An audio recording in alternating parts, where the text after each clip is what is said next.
Ал енді ең бірінші лайфхак. Х дыбысы бар. Х. Жалпы х деген дыбыс жуан түрде бізде қазақ тілінде естіледі. Мысалы, хор немесе хош. Байқасаңыздар, х біздің мынау вибрация болатын жерімізден шығып жатыр, я?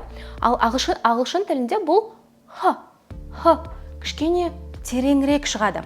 Міне мына жақтан шығады примерно. Сол кезде horse, ham. Осының разницасын прям менімен бірге практика жасап түсініп алыңыз. Қазақ тіліндегі х, міне мына жақтан шығып жатыр. Ал ағылшын тіліндегі х, міне мына жақтан шығады. Сразу осы жерге қолдарыңызды қойсаңыздар, осыны чувствовать етесіздер.